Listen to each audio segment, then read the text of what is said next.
Hey guys, it's Leo, and it's time to talk about the first episode of TWINKLE PRECURE. What a ride! Oh my god, you guys know how excited I was for this season, and this first episode was a real payoff to me. I was expecting so much, and it really delivered in every single aspect. I don't even know where to start, but let's start by the start of this episode. This episode started with Hikaru, our main character, which I already love. I love her voice actor. She's doing a great job at with using her voice as Hikaru. I think she is doing a superb job, at least in this first episode. It was really good. So we started. I think the introduction for this episode was really strange. I think things started moving right at the first scene of the episode.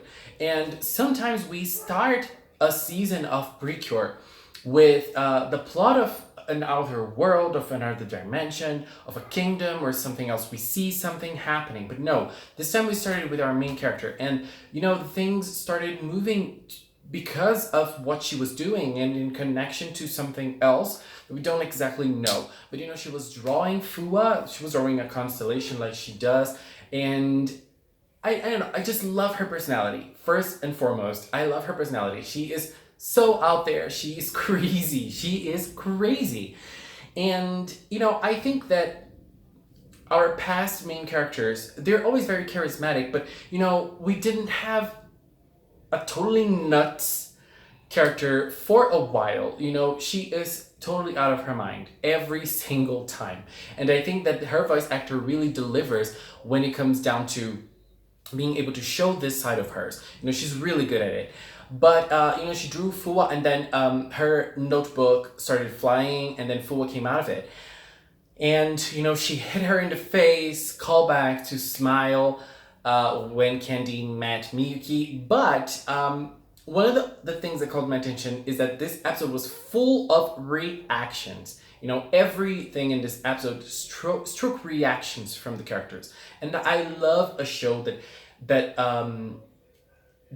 takes reaction into consideration. It's funny, it's dynamic, and when it's done right, like it was done in this episode, it creates a tension moment, like a funny moment, but with a tension, and I love it. I adore this kind of thing, and it was so used in this episode. It was used lots of times, and every time it was used right, so I loved it. So we got to see a little bit of Hikaru's family because right at the start, Fuwa took Hikaru to fly around in space, and we didn't really know if that actually happened or it was just a dream.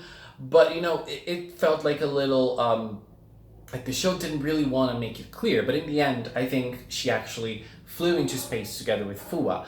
But the narrative wanted to make it feel dubious, to make it feel like, did it really happen? Was it just a dream? But like everything after that makes us believe that it actually happened. But this isn't really important. And then we were able to see a little bit more of Hikaru's family. She has a very strict grandfather. I think it's her grandfather. Her mother seems to work a lot. Like she said, she did an all-nighter.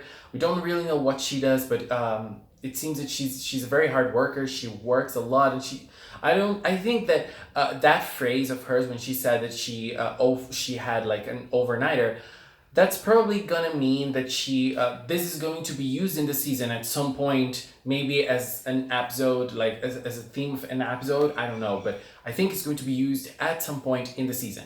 And then we have Hikaru's grandmother, who seems to be a very laid back, relaxed, and kind of out of the box, just like her granddaughter.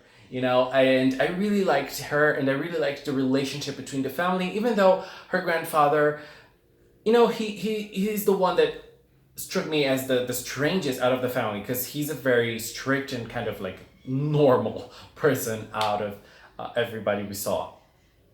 And then she went out of the house to chase Fua that went on flying. I think a nice thing is that she went into an observatory, in which she met a guy that I forgot the name already. He's kind of a grandpa as well, and then he was the one who gave her the notebook, and he said the notebook was stored there in that observatory for a reason. that's going to be important in the future. I'm pretty sure of it. That observatory is going to have something to do with the story of Star Twinkle. And that grandpa is also related to the story somehow. I'm pretty sure of it. You know, he probably knows something about space. He probably knows something about the outer world. I don't know, but he knows something, you know. And that notebook, it was probably not given to Hikaru for nothing, you know. There was probably a reason behind that. And then she was just too tired to look after Fuwa, but then Fuwa reappeared. A very cute scene of Hikaru and Fuwa, you know, Hikaru trying to give Fuwa the donuts. Oh my god. Fuwa's so adorable. Like, I am already loving her so much.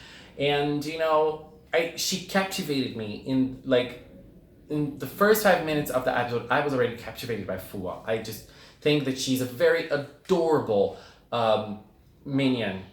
What's the name? Fairy, right? She's a very adorable fairy. She's a very adorable mascot, and I love those cute mascots. They always get me, and Fuwa got me already. It's been a while since we had no, it hasn't, you know, because Hakchan is she was a different mascot, but then we had Pecorin, which I also love, so. And then things started moving. We saw a ship being attacked, and then Fuwa noticed that, and she brought the ship to Earth. Well, that scene was also very, very funny because, you know, it was being constructed in a way of, you know, creating a strange atmosphere to those aliens, but when they appeared, Lala was feeling like motion sickness and everything, and it was so funny. I mean, another great reaction scene in this episode. It was so funny, and at the same time we had a great reaction by Hikaru with her amazing Kirayaba, and then she went on running and she met an alien for the first time and she was happy. And one of the things I found really interesting was that they gave Lala her own vocabulary, her own language, and that was a very well thought thing, you know, because when we think about it, it's easy for them to bring people from the outside, from other dimensions and everything, and we can understand them perfectly.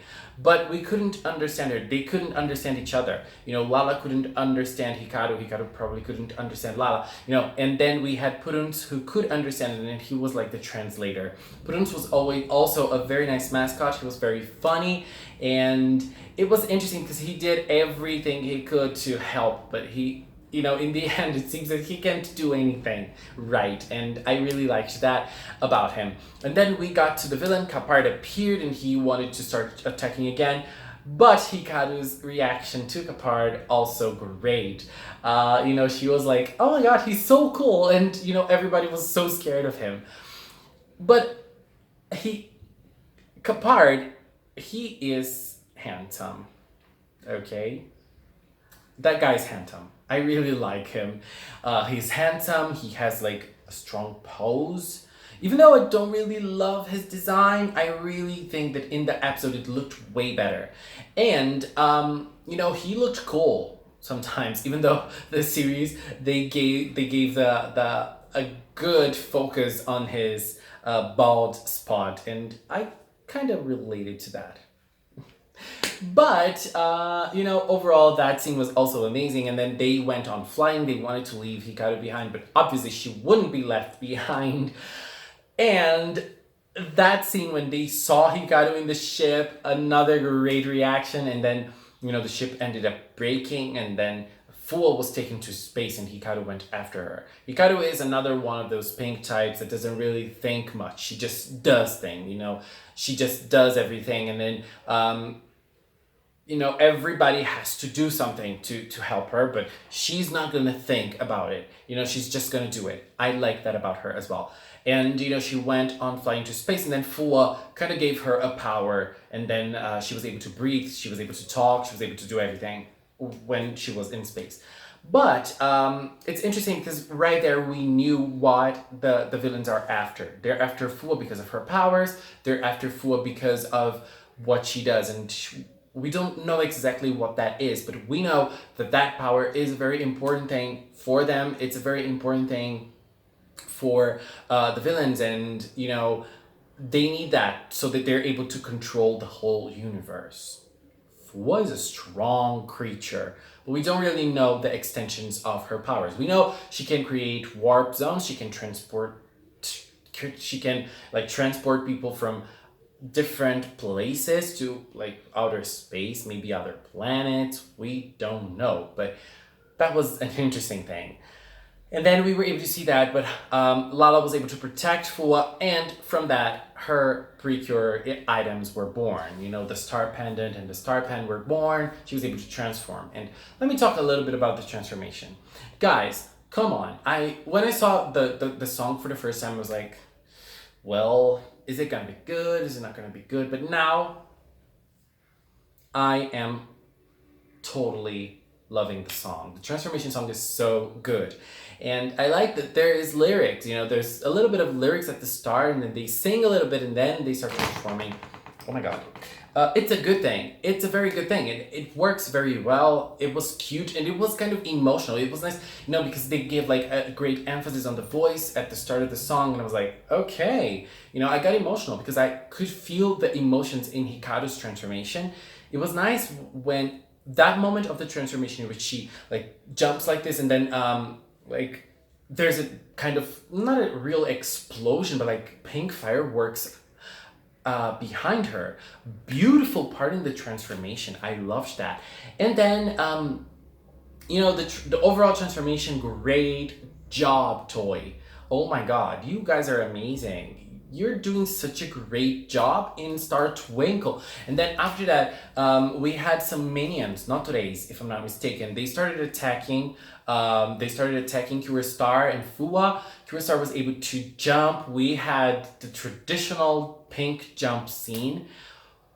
I loved it. It was done in such a good way as well. And then the fight started. Great fighting scene. Great.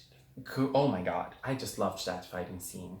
It was so dynamic, it was so nice, everything flew so well. You know, she was able to fight on space. I love that she creates some stars so that she can take impulse to go to the places she needs to go.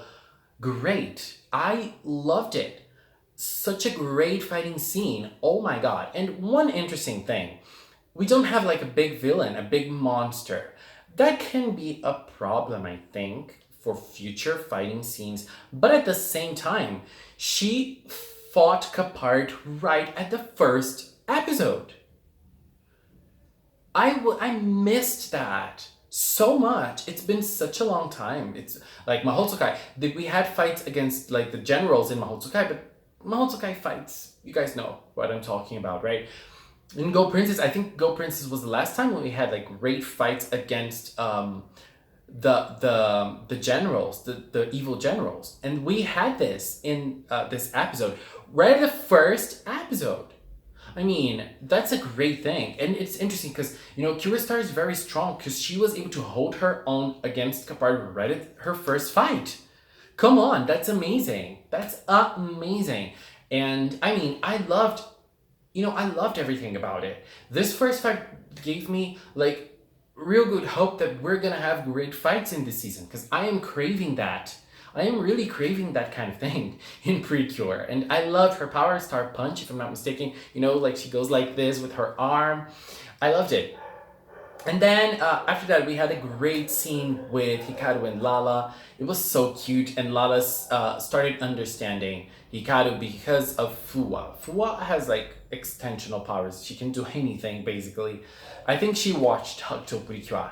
Nandemo dekiru, nandemo nareru. She watched Curiel. You know, Curiel told her that at some point, and she started believing, and now she can do anything she wants. But I was expecting Lala to have a different personality than she does. She's a very shy girl. She's very shy, and she doesn't, it seems to me that she doesn't really believe in herself. She doesn't really believe in what she can do, the extension of things she can do. And, well, that's unfortunate, but I think that it's going to be a nice way of, nice character growth. You know, she's going to learn how to trust the other girls. She's going to learn how to trust herself, believe in her powers. That's probably going to be a theme of episode 3, because episode 3 is going to be like a crisis in Precure. I think that she's the one that won't be able to believe in herself and feel like she can be a Precure, because I don't see Hikaru falling for this kind of thing, you know? That wouldn't work. That type of thing doesn't really cross Hikaru's mind, I think. She's too shallow to think of something like that. But, you know, what a great first episode. You know, I don't have one bad thing to say. I loved, like, basically everything about it. Every single thing. I loved every single thing. I loved Hikaru, I loved Fuwa, I loved Purun's. Purun's so funny. Lala's also amazing. I love that her colorization as a whole is very nice. And then next episode, we're gonna have Kirimiyuki. I'm also excited to see that. I'm excited to see her singing the transformation song. I really want to see that, like, all of the girls with their own voices singing the transformation song. And right at the last moment of the episode, we were able to see Elena and Madoka. So they're introducing the girls right at the first moment. It's also another great thing. I mean, they need to be introduced, I think, as soon as possible. I hope that we're able to see Elena and Madoka in episode 2 in some way, and that's gonna be amazing. I'm sure of it. I really believe in this season. I think that it's going to be stellar.